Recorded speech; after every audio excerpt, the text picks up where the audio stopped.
Salut, c'est Trado, je suis content de vous retrouver pour un nouveau webinaire dédié à un signal puissant de trading que j'utilise régulièrement et que beaucoup de traders utilisent. C'est ce que l'on appelle le Turtle Soup. Alors avant de voir cet instrument, je vous rappelle qu'il ne s'agit que d'une présentation donnée à titre pédagogique, à titre informatif. Vous devez d'abord vous rapprocher d'un professionnel pour savoir si l'utilisation de CFD est adaptée à votre profil.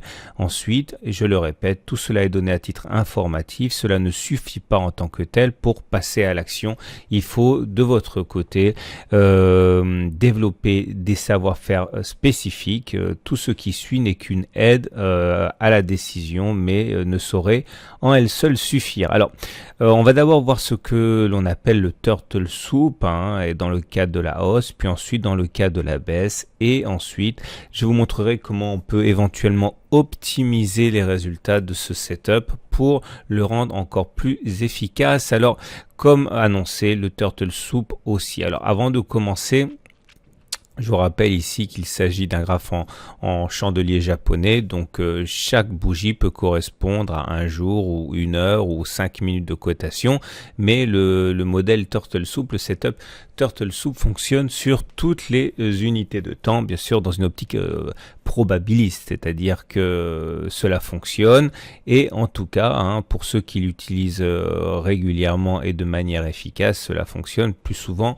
que cela n'échoue. Alors, le but de ce setup, c'est d'abord repérer un nouveau plus bas qui va être réalisé sur 20 bougies. Alors là, dans le cadre noir, vous voyez qu'il y a 20 bougies, ou du moins, vous n'avez pas besoin de compter, vous pouvez me faire confiance, il y a 20 bougies. Et comme vous pouvez le voir, un nouveau plus bas vient d'être effectué lors de cette bougie et qui descend donc plus bas que le précédent plus bas qui était donc ici. Donc c'est la première des conditions. Il faut qu'il y ait un nouveau plus bas qui soit réalisé et il faut au moins 3 bougies entre le précédent plus bas et le nouveau plus bas. Mais ça ne suffit pas, il faut ensuite que la clôture de cette bougie qui a inscrit un plus bas soit néanmoins supérieur au précédent plus bas. Voilà le précédent plus bas, voilà le nouveau plus bas, mais la clôture se fait néanmoins au-dessus du précédent plus bas. Et là, nous sommes dans une configuration de Turtle Soup.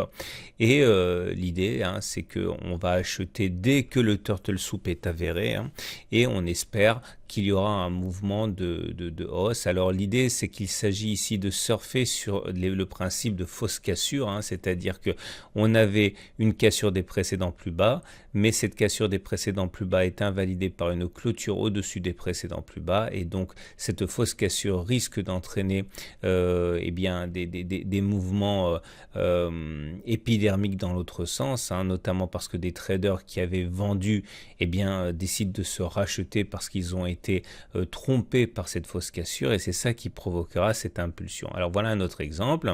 On repère nos 20 bougies, on a bien effectivement un nouveau plus bas qui est inférieur au précédent plus bas. Il y a bien nos 3 bougies au moins entre les deux plus bas. Une fois que l'on a inscrit ce plus bas, il faut néanmoins clôturer au-dessus du précédent plus bas, c'est chose faite, et derrière, on achète et on espère que les cours remontent. Alors, le stop loss va se mettre typiquement en dessous de la bougie qui constitue le Turtle Soup, et l'objectif, vous pouvez le mettre comme vous voulez, il peut s'agir d'un sommet intermédiaire, il peut s'agir d'un éventuel stop loss, un trailing stop qui va accompagner le mouvement, mais il faut quand même veiller à ce que le potentiel de gain soit supérieur au potentiel de perte, comme ça, même si on a raison une fois sur deux, et bien sur le long terme, c'est une opération, c'est un trading qui est rentable.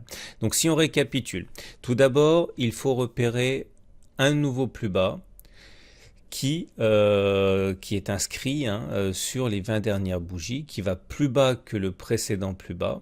Il faut qu'il y ait au moins 3 bougies entre le précédent plus bas et le nouveau plus bas. Il faudra également que l'on clôture au-dessus du précédent plus bas. Et l'achat se fait au moment de la clôture de la bougie avec un stop loss en dessous du précédent, en dessous du plus bas, hein, le dernier plus bas, et un objectif tel que, eh bien, idéalement, hein, ce qu'il y a à gagner soit supérieur à ce qu'il y a à perdre. Alors dans le sens du turtle soup baissier, celui que l'on utilise pour trader à la baisse, c'est la même chose, mais on inverse la démarche. Donc le raisonnement est identique, il s'agit de tirer profit des fausses cassures à la hausse qui auraient entraîné dans leur sillage une meute de traders haussiers qui vont être obligés de vendre en catastrophe lorsqu'ils se rendent compte que le signal était en fait un faux signal accentuant le mouvement de correction. Donc vous prenez 20 bougies et vous repérez un nouveau plus haut qui est donc supérieur au précédent plus haut, qui est ici, et qui est au moins séparé par 3 bougies, hein, entre l'ancien plus haut et le nouveau plus haut. Vous remarquerez qu'une fois de plus, il faut que la clôture, cette fois-ci, se fasse bien en dessous du précédent plus haut. Signe du faux signal, et à partir de là on peut initier un trade baissier en mettant un stop au-dessus du plus haut et un objectif tel que le ratio gain-risque soit au moins supérieur à 1. Frais inclus. Autre exemple, hein, là vous avez 20 bougies. Et ces 20 bougies eh bien, sont caractérisées sur la dernière bougie par la formation d'un plus bas qui est plus bas que le précédent plus bas, mais une clôture ici qui est au-dessus du précédent plus bas. Et dans ce sens-là, eh bien, un autre exemple, hein, de trade baissier. Voici le niveau plus haut. Voici le précédent plus haut, la clôture se fait bien en dessous du précédent plus haut, et donc ici le mouvement de hausse est immédiat et très violent, et dans l'autre sens, hein, puisque c'est un turtle soup baissier, c'est un mouvement de baisse qui est très important, qui fait suite à ce turtle soup baissier. Alors très important, et c'est une des façons de véritablement optimiser les résultats que vous pourrez obtenir avec ce setup créé par Lisa Connors, hein, la star du trading. Il faut essayer de saisir des turtle soup qui apparaissent sur des niveaux de support et de résistance sur une unité supérieure. Donc en prenant l'exemple sous vos yeux, en imaginant que vous soyez en données journalières, c'est juste un exemple, il faut que le support sur lequel va se déclencher le turtle soup haussier, eh bien ce support corresponde à un support qui existe sur une unité de temps supérieure, par exemple en données hebdomadaires ou en données mensuelles. Cela augmente les probabilités de réussite, hein, de ce setup. Inversement, ici, lors de l'apparition du turtle soup baissier, idéalement, il faut que il y ait une résistance correspondant à une résistance sur une unité de temps supérieure. Donc ici, par exemple, une unité de temps hebdomadaire ou mensuelle. Je vous montre un dernier exemple ici. Vous voyez 20 bougies comprises dans le rectangle noir. On a ici donc un turtle soup baissier qui apparaît sur la résistance de l'unité de temps supérieure. Vous avez un nouveau plus haut qui est donc plus élevé que le précédent plus haut, mais une clôture, il est là le précédent plus haut, une clôture qui se fait en dessous du précédent plus haut, c'est le signal pour initier un trade baissier.